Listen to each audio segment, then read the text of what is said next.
Salam dan bahagia. Perkenalkan, nama saya Mariana Erlin, Prodi Teknik Industri, NIM 2018-012066. Sekarang saya akan menjelaskan temperatur dan pengendalian temperatur. Lingkungan kerja adalah kehidupan sosial, psikologi, dan fisik dalam perusahaan yang berpengaruh terhadap pekerja dalam melaksanakan tugasnya. Jenis lingkungan kerja terbagi menjadi dua, yaitu lingkungan kerja fisik dan lingkungan kerja non-fisik. Lingkungan kerja fisik yaitu seluruh kondisi berupa bentuk fisik yang berada di dekat tempat kerja yang dapat menjadi pengaruh pegawai baik secara langsung ataupun tidak langsung. Lingkungan kerja non-fisik adalah semua keadaan yang terjadi yang berkaitan dengan hubungan kerja, baik hubungan dengan atasan maupun hubungan dengan sesama rekan kerja ataupun hubungan dengan bawahan. Lingkungan kerja fisik dapat dibedakan menjadi dua kategori. Yang pertama, lingkungan kerja langsung, berhubungan dengan karyawan, misalnya pusat kerja, meja, kursi, dan lain sebagainya. Yang kedua, lingkungan kerja perantara atau umum. Disebut juga dengan lingkungan kerja yang mempengaruhi kondisi manusia antara lain, misalnya temperatur, kelembapan, sirkulasi udara, pencahayaan, kebisingan, getaran mekanik, bau tidak sedap, warna, dan lain sebagainya. Adapun faktor-faktor yang mempengaruhi lingkungan kerja fisik. Yang pertama, temperatur, sirkulasi udara, kelembapan, cahaya, getaran, kebisingan, warna, bau, ketinggian, dan gravitasi. Tapi sekarang saya akan membahas tentang temperatur. Temperatur sendiri adalah panas atau dinginnya suatu udara. Perubahan temperatur udara disebabkan oleh adanya kombinasi kerja antara udara, perbedaan kecepatan proses pendinginan dan pemanasan suatu daerah, dan jumlahnya kadar air dan permukaan bumi. Temperatur tubuh manusia akan selalu berusaha mempertahankan keadaan normal dengan suatu sistem tubuh yang sempurna, sehingga dapat menyesuaikan diri dengan perubahan-perubahan yang terjadi di luar tubuh tersebut. Tetapi, kemampuan untuk menyesuaikan dirinya dengan temperatur luar adalah jika perubahan temperatur luar tubuh tersebut tidak melebihi 20% untuk kondisi panas dan 35% untuk kondisi dingin dari keadaan normal tubuh. Suhu udara dianggap nikmat bagi orang Indonesia ialah sekitar 24 derajat Celcius sampai 26 derajat Celcius. Dan selisih suhu di dalam dan di luar tidak boleh lebih dari 5 derajat Celcius. Hal ini dikarenakan di Indonesia sendiri berupa iklim tropis. Batas kecepatan angin secara kasar yaitu 0,2 sampai 0,5 meter per detik. Keseimbangan panas suhu tubuh manusia selalu dipertahankan hampir konstan atau menetap oleh suatu pengaturan suhu pada tubuh manusia. Suhu menetap ini adalah akibat keseimbangan antara panas yang dihasilkan di dalam tubuh sebagai akibat metabolisme dan pertukaran panas di antara tubuh dan lingkungan sekitar. Adapun pengaruh temperatur pada tubuh manusia. Temperatur lebih kurang 49 derajat Celcius dapat tahan sekitar 1 jam, tetapi jauh di atas tingkat kemampuan fisik dan mental. Temperatur lebih kurang 30 derajat Celcius, aktivitas mental dan daya tangkap mulai menurun dan cenderung untuk membuat kesalahan dalam bekerja dan menimbulkan kelelahan fisik. Temperatur lebih kurang 24 derajat Celcius, kondisi optimum. Temperatur lebih kurang 10 derajat Celcius, kelelahan fisik yang ekstrim mulai muncul. Adapun keadaan kondisi tubuh saat kondisi panas. Yang pertama, temperatur 37 derajat Celcius atau 98,6 derajat Fahrenheit, suhu tubuh dalam keadaan normal, berkisar antara 36 sampai 37,5 derajat Celcius atau 96,8 atau 99,5 derajat Fahrenheit. Temperatur 38 derajat Celcius atau 100,4 derajat Fahrenheit, berkeringat, sangat tidak nyaman, sedikit lapar. Temperatur 39 derajat Celcius atau 102,2 derajat Fahrenheit, berkeringat, kulit merah dan basah, napas dan jantung berdenyut kencang, kelelahan, merangsang kambuhnya epilepsi.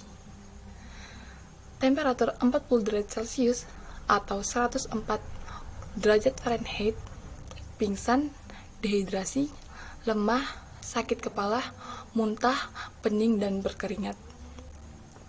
Temperatur 41 derajat Celcius atau 105,8 derajat Fahrenheit, gawat, pingsan, pening, bingung, sakit kepala, halusinasi, napas sesak, mengantuk, mata kabur, jantung berdebar. Temperatur 42 derajat Celcius atau 107,6 derajat Fahrenheit, pucat, kulit memerah dan basah, koma, mata gelap, muntah dan terjadi gangguan hebat. Tekanan darah menjadi tinggi atau rendah dan detak jantung cepat. Temperatur 43 derajat Celcius atau 109,4 derajat Fahrenheit, umumnya meninggal, kerusakan otak, gangguan goncangan hebat terus-menerus, fungsi pernapasan kolaps. Temperatur 44 derajat Celcius atau 111,2 derajat Fahrenheit atau lebih, hampir dipastikan meninggal, namun ada beberapa pasien yang mampu bertahan hingga di atas 46 derajat Celcius atau 114,8 derajat Fahrenheit.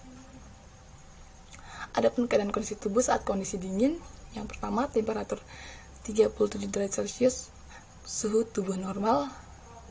Temperatur 36 derajat Celcius atau 96,8 derajat Fahrenheit, menggigil, ringan hingga sedang. Temperatur 35 derajat Celcius atau 95,0 derajat Fahrenheit, menggigil keras, kulit menjadi biru atau keabuan, jantung menjadi berdegup.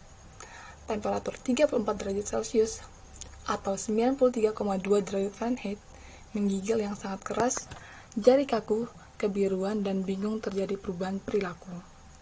Temperatur 33 derajat Celcius atau 91,4 derajat Fahrenheit, bingung sedang hingga parah, mengantuk, depresi, berhenti menggigil, denyut jantung lemah, napas pendek, dan tidak mampu merespon rangsangan. Temperatur 32 derajat Celcius atau 89,6 derajat Fahrenheit, kondisi gawat, halusinasi, gangguan hebat, sangat bingung, tidur yang dalam dan menuju koma, detak jantung rendah, tidak menggigil. Temperatur 31 derajat Celcius atau 87,8 derajat Fahrenheit, komatos, tidak sadar, tidak memiliki refleks, jantung sangat lambat, terjadi gangguan irama jantung yang serius. Temperatur 28 derajat Celcius atau 82,4 derajat Fahrenheit, jantung berhenti berdetak, pasien menuju kematian. Temperatur 24 sampai 26 derajat Celcius atau 75,2 sampai 78,8 derajat Fahrenheit atau lebih, terjadi kematian, namun beberapa pasien ada yang mampu bertahan hidup hingga di bawah 24 sampai 26 derajat Celcius atau 75,2 sampai 78,8 derajat Fahrenheit. Iklim kerja adalah suatu kondisi kerja yang merupakan perpaduan antara suhu udara, kelembapan udara, kecepatan gerakan udara, dan suhu radiasi. Adapun tekanan panas atau heat stress merupakan beban iklim kerja yang diterima tubuh manusia, dan faktor non-iklim meliputi panas, metabolisme tubuh, pakaian kerja, dan aklimatisasi. Adapun dampak iklim kerja panas, tekanan panas dapat memberikan efek negatif bagi kesehatan manusia, antara lain: yang pertama, heat stroke adalah efek heat stress yang paling berat. Hal ini terjadi karena sistem pengatur suhu tubuh tidak mampu mempertahankan suhu tubuh dengan mengeluarkan keringat. Gejala dari penyakit ini adalah detak jantung, suhu tubuh naik secara dramatis mencapai 40 derajat Celcius atau lebih, panas, kulit kering dan tampak kebiruan atau kemerahan, tidak ada keringat di tubuh korban, pening, menggigil, mual, pusing, gangguan mental, dan pingsan atau hilangnya kesadaran. Yang kedua, heat exhaustion disebut juga kelelahan panas, diakibatkan oleh hilangnya sejumlah besar cairan tubuh melalui keringat. terkadang juga disertai kehilangan cairan elektrolit yang berlebihan. Pekerja yang mengalami kelelahan panas masih berkeringat tetapi mengalami kelelahan, pusing, mual, atau sakit kepala. Suhu tubuh berkisar antara 37 derajat Celcius sampai 40 derajat Celcius. Terus yang ketiga, head cramps. Head cramp sendiri atau kram panas adalah terjadinya kram atau kejang pada otot-otot akibat kehilangan cairan elektrolit. Meskipun sudah minum air secukupnya, namun tidak bisa menggantikan garam di dalam tubuh. Bahkan air yang diminum mengencerkan cairan elektrolit yang ada di dalam tubuh dan semakin mempermudah cairan elektrolit tersebut keluar dari tubuh sehingga kadar cairan elektrolit makin rendah dan hal ini menyebabkan otot mengalami kram yang menyakitkan. Kita ketahui sendiri, elektrolit sendiri merupakan mineral dalam tubuh yang memiliki muatan listrik. Elektrolit memiliki fungsi untuk menjaga cairan dalam tubuh, menjaga keasaman darah atau pH, dan membantu kerja fungsi otot. Selanjutnya, head rash. Head rash atau prickly head atau micaria rubra dapat terjadi pada lingkungan panas yang lembab. Gejala ini terjadi karena fungsi kelenjar keringat terganggu di mana keringat tidak bisa menguap dan menempel di kulit atau kulit tetap basah sehingga memunculkan biang keringat atau bintik-bintik merah di kulit dan agak gatal. Untuk menghindari biang keringat, pekerja biasa beristirahat di ruangan yang dingin dan mandi bersih serta mengeringkan kulit. Terus yang kelima adalah fainting. Fainting atau pingsan bisa terjadi bagi pekerja yang tidak terbiasa bekerja di lingkungan panas. Pada saat bekerja terjadi pembesaran pembuluh darah di bawah kulit dan bagian bawah tubuh untuk mempertahankan suhu tubuh sehingga darah terkumpul di sana, otak mengalami kekurangan suplai darah.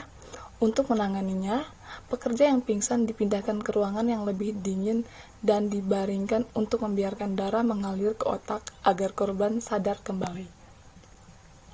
Yang keenam, transient heat fatigue. Transient heat fatigue adalah kelelahan panas sementara yang terjadi karena ketidaknyamanan akibat paparan panas yang dapat menyebabkan ketegangan mental atau psikologis. Biasanya terjadi pada pekerja yang rentan terhadap panas dan dapat mengganggu kinerja, koordinasi, dan kewaspadaan. Tingkat ketahanan terhadap panas dari pekerja yang suka mengalami transient heat fatigue dapat dinaikkan secara bertahap dengan menyesuaikan diri dengan lingkungan panas. Pengendalian iklim kerja panas yang pertama adalah upaya pengendalian iklim kerja secara teknis, antara lain dengan menambah ventilasi umum, memasang exhaust fan dan dust collector. Yang kedua, upaya pengendalian secara administratif, antara lain dengan melakukan pengaturan waktu kerja, rotasi kerja atau rolling kerja. Dan yang ketiga, pemakaian alat pelindung diri seperti